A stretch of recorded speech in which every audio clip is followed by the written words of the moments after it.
그 질문이 세상에서 그런 관념과 가치 판단에 만속 빠져있는 사람, 100% 빠져있는 사람이 존재할 수 있는가?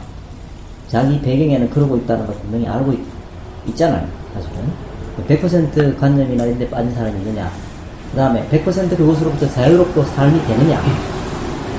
이런 문제를 질문다 하는 예, 그것 또한 이렇다 저렇다라고 말을 할 수 없지만, 어쨌든,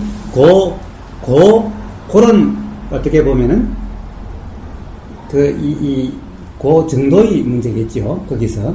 예. 그러니까 그런 두 가지의 패턴을 예를 들어서 얘기했을 뿐이지, 많은 경우에는 그 중간도 있지 않겠느냐. 그렇습니다. 그거는, 자, 이쪽에 치우칠 수도 있고, 이쪽에 치우칠 그렇죠. 수도 있고, 중간일 수도 있고, 그렇죠. 그래서 공부하는 사람들의 일반적인 문화적 패턴 중에 하나가 또 다른 저지르는 잘못이, 저 사람 생각에만 빠져 있구나.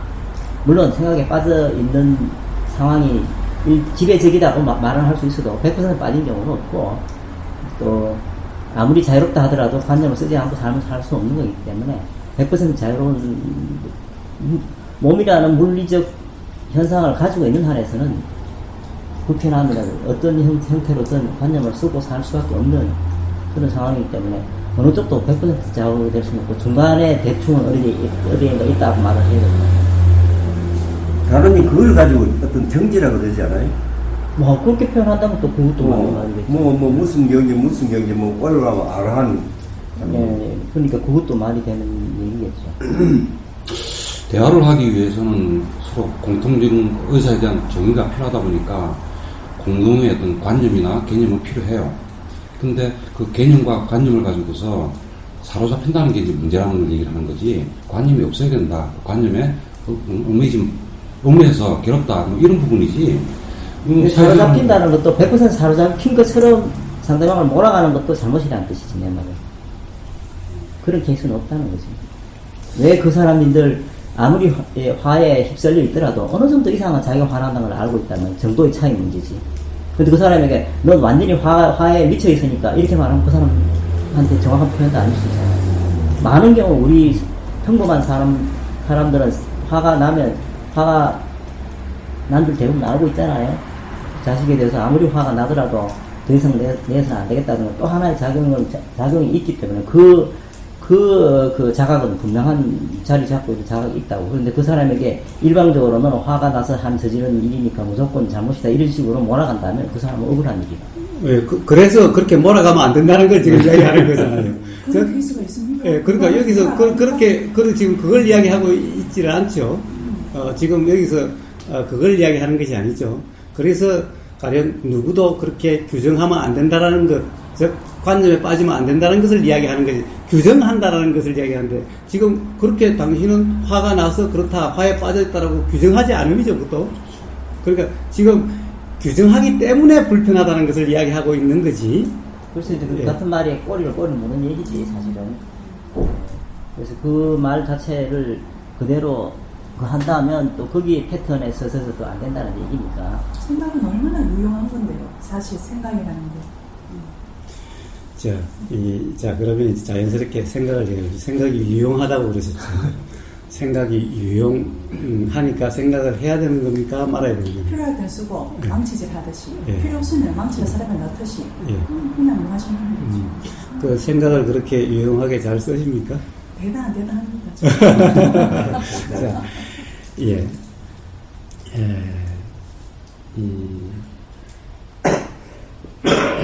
생각이라고 하는 것은 사실 있어야 된다, 없어야 된다라고 문제가 아니라고 이야기했듯이, 또 하나는 생각을 쓴다, 안 쓴다의 문제도 아니라고 그랬어요. 왜? 생각을 내가 쓰고 안 쓰고의 문제가 아니라 생각은 작용하고 안 하고의 문제인 거예요.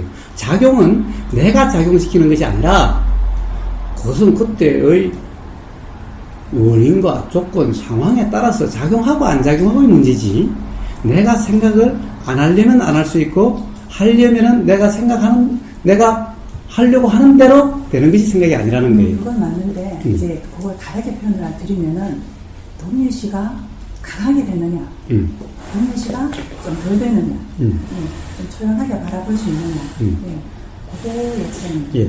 그것도 물론 작용이지만. 예, 그렇습니다. 자, 이제 그러면 또 진현이 또 이제 문제가 나오는 거예요. 그러면 초연할 수 있느냐 없느냐, 이것이 수행의 경지다 또는 수행의 정도다라고 통상 이름할 수가 있죠. 그렇게 이야기를 하죠. 그런데 문제는 그렇다는 겁니다. 자, 초연할 수 있느냐 없느냐라고 하는 문제 또한 그러면 내가 초연한 거고 또 그러니까 이제 아니라고 그러셨죠. 자, 아니라고 그러셨듯이 그렇습니다. 결국에는 문제는 착각이 있느냐 없느냐의 문제일 뿐인 거죠.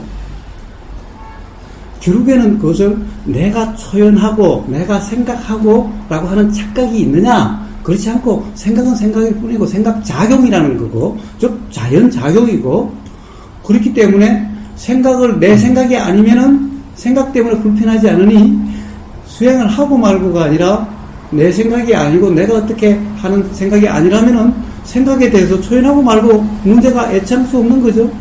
비가 내가 내리는 비가 아니기 때문에 우리는 비 오는 것 때문에 비에 대해서 뭐 초연해야 된다 안 해야 된다 라고 이야기할 필요도 없는 거죠.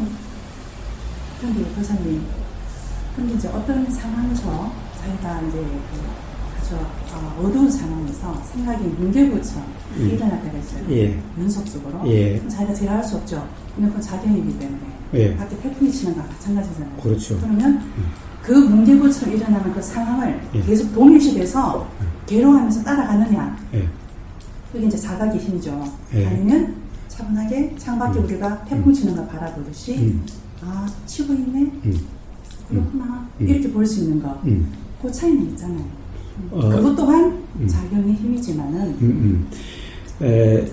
그래서 제가 최근에 자각, 알아차림, 또 뭐라고 그랬죠? 자각, 알아차림, 사티만으로는 부족하다라고 올려놨어요. 사실 단지 자각만으로 되는 것이 아닌 거예요.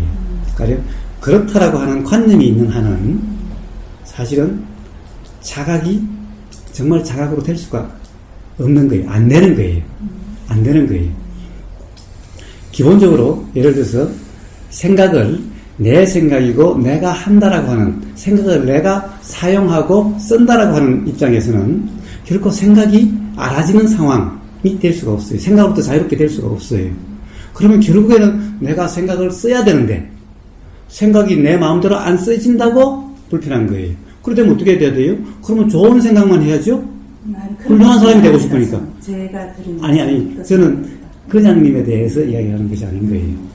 근양님의 말에 대해서 이야기하는 것이 아니라 생각에 대한 것을 이야기를 하는 거예요.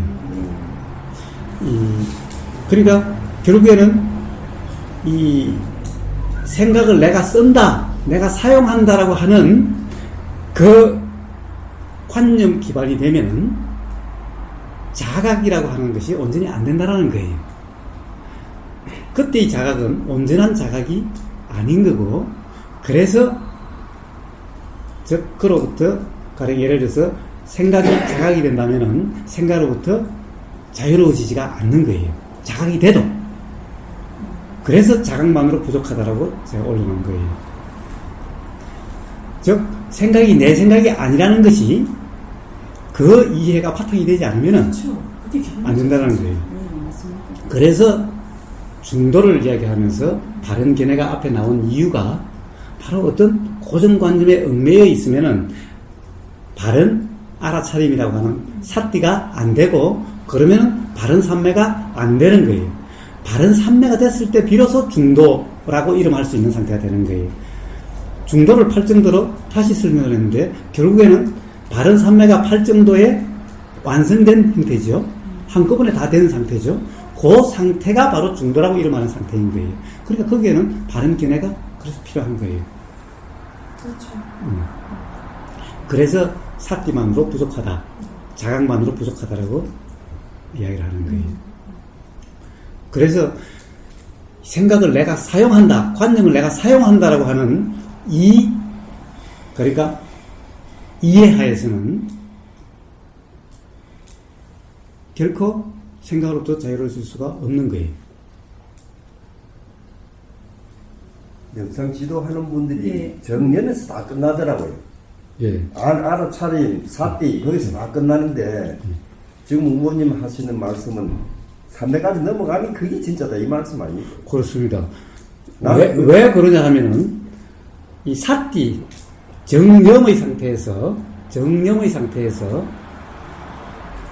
가령, 정념의 상태라고 해서, 알아차려지는 상태라고 해가지고, 예를 들어서 계속 옳음과 그름이, 또 내가 판단하고 규정함이 있으면은, 그러면은 정정의 상태가 안 되는 거예요. 그래서 정정의 상태를 교학적으로 설명하면은 어떤 상태가 되느냐 하면은 바로 정념 더하기 우백화라고 하는 평정심의 상태인 겁니다. 예, 예, 예. 그래서 이 청정도론이나 이런 교학의 추석서에서 바로 그런 정정의 상태를 설명을 할 때 바로 알아차림이라고 하는 심일경성이라고 한자로 유식학이라든가 그런 데 보면은 심일경성이라고 하는 즉 사띠라고 하는 알아지는 그런 상태 더하기 알아지는 것들에 대한 마음의 동요가 없는 상태 즉 옳다 그르다 좋다 싫다가 없는 상태인 평정 상태가 더해져야 바른 삼매라고 설명을 하는 거예요. 그렇기 때문에 그것만 가지고 알아진다는 하면 정념만 가지고는 부족하죠. 중도가 8정도이기 때문에 8정도가 온전해야 중도가 되는 거예요. 8정도가 다 온전해진 상태가 바로 정정의 상태인 거예요. 정정의 상태는 바른 견해부터 시작해서 바로 바른 알아차림까지가 다 포함된 거라는 거예요. 그런데 그 중에서도 그러면 정념이 제일 먼저 오는 게 아니라 왜 정견이 제일 먼저 왔느냐? 그러니까 바로 고정관념에 얽매임이 없어야 된다라고 하는 그것이 더 기본이라기 때문에 앞으로 있는 거예요. 그것이 고정관념에 있는 한은 정념이 결코 되지 않기 때문에 그렇다고 한다면 결코 정정으로 될 수가 없기 때문에 물론 8정도가 그 순서대로 되는 건 아니지만은 정정에 대해서는 잘 이야기를 안 하더라고요. 사태만 연만 이야기하지. 그런데 데카가 플러스 한다 하면 그것도 참 맞는 이야기인 것 같아요. 그게 있어야 되는 것 같아요.